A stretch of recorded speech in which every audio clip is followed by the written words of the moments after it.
मिले भूत से। रिंगा रिंगा रो। दोस्तों, क्या आपको डरावनी और सस्पेंस भरी फिल्में पसंद हैं? क्या आप हॉरर फिल्मों के दीवाने हैं?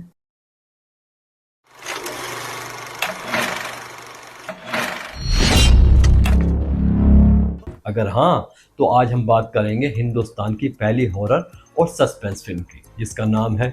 चलिए, मैं आप ही से पूछता हूँ, क्या आप बता सकते हैं कि वो फिल्म कौन सी थी? कौन थे इस फिल्म के हीरो और हीरोइन? अगर नहीं पता, तो कुछ और सवालों के साथ इस डरावने सफर को शुरू करते हैं, जिसका जवाब आपको वीडियो के आखिर तक मिल ही जाएगा। तो पहला सवाल, क्या ये फिल्म पूरी तरह कल्पना पर आधारित थी या किसी सच्ची घटना पर? अगर सच्ची घटना पर आधारित थी, तो ये घटना किसके साथ घटी थी? दूसरा सवाल, इस फिल्म का मशहूर गाना आएगा आने वाला इतना डरावना कैसे बन गया कि लोग थिएटर में सुनकर सिर उठे?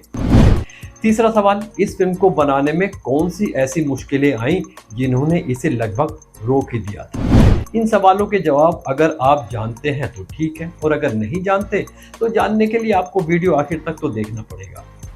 1940 का दशक, जब भारत में रोमांटिक और ड्रामा से भरी फिल्में छाई हुई थी, लेकिन 1949 में एक फिल्म आई जिसने डर और रहस्य का तूफान ला दिया।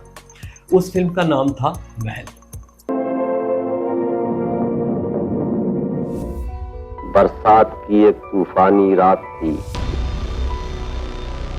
इस महल में मोहब्बत का एक बड़ा ही दर्दनाक वाकया गुजरा, लेकिन मुझे क्या खबर थी कि ये दर्दनाक कहानी मेरी ही पिछली जिंदगी की निकलेगी। इंसान अपने पिछले जन्म की हर बात भूल जाता है।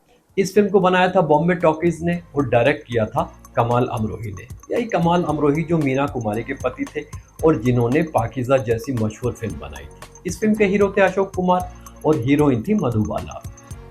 ये कहानी है शंकर की, जिसे अशोक कुमार ने बड़ी खूबी से निभाया। शंकर एक पुरानी हवेली का नया मालिक बनकर जाता है। रात के सन्नाटे में उसे एक औरत की आवाज सुनाई देती है, आजा आजा। ये थी कामिनी, जिसे मधुबाला ने अपने शानदार एक्टिंग से, अपने शानदार अभिनय से अमर कर दिया। सिर्फ 16 साल की उम्र में मधुबाला ने कामिनी के किरदार में ऐसा रहस्य और सस्पेंस भरा कि दर्शक सिहर उठे। तो पहला सवाल था, क्या ये फिल्म पूरी कल्पना पर आधारित थी या किसी सच्ची घटना पर? तो जवाब है, ये फिल्म अशोक कुमार के साथ हुई एक सच्ची घटना पर आधारित थी। उन्होंने ही ये कहानी कमाल अमरोही को सुनाई और फिल्म बनाने को कहा। हालांकि अंधविश्वास से बचने के लिए कहानी में कुछ बदलाव किए गए। अशोक कुमार की एक्टिंग इतनी गहरी थी कि शंकर का डर और उलझन दर्शकों को भी महसूस होने लगी, और मधुबाला, उनकी आंखों में तो वो रहस्य था जो महल को एक आइकॉनिक फिल्म बना गया। लेकिन इस कहानी को और भी डरावना बनाया एक गाने ने। कौन सा था वो गाना? वो गाना था आएगा आने वाला। तो दूसरा सवाल था, वो गाना आएगा आएगा आएगा आने वाला इतना डरावना कैसे बना? ये गाना लता मंगेशकर का पहला बड़ा हिट था, जिसे म्यूजिक डायरेक्टर खेमचंद प्रकाश ने कंपोज किया था। इस गाने का जादू था इसके रिकॉर्डिंग का स्टाइल। इसमें गूंज पैदा करने के लिए माइक को कमरे के बीचों बीच रखा गया और लता जी दूर से गाते हुए धीरे धीरे माइक के पास आई, ताकि असली गूंज सुनाई दे और ऐसा लगे जैसे कोई आत्मा सच में बुला रही हो।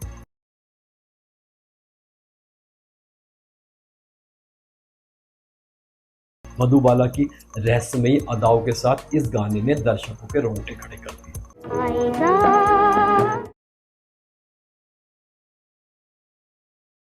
आएगा आने वाला। लोग थिएटर में डर के मारे चिल्ला उठे।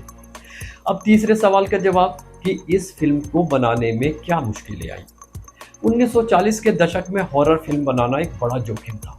उस वक्त टेक्निक बहुत ही सीमित थी। डार्क लाइटिंग, साउंड इफेक्ट्स और डरावना माहौल बनाना आसान नहीं था। कमाल अमरोही को पुराने कैमरों के साथ वो जादू करना था जो दर्शकों को डरा सके। सबसे बड़ी परेशानी थी पैसों की।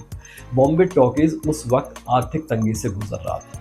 महल एक महंगा प्रोजेक्ट था और हॉरर उस वक्त भारत में आजमाया ही नहीं गया था। लोग कहते थे, हॉरर फिल्म भारत में कौन देखेगा?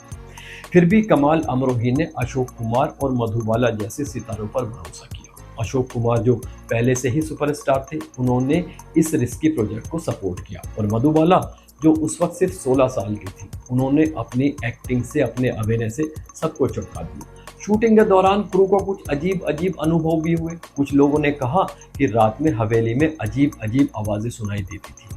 क्या ये सिर्फ डर था या कुछ और? आपका क्या मानना है? कमेंट करके ज़रूर बताइएगा। महल एक फिल्म नहीं थी, ये एक क्रांति थी।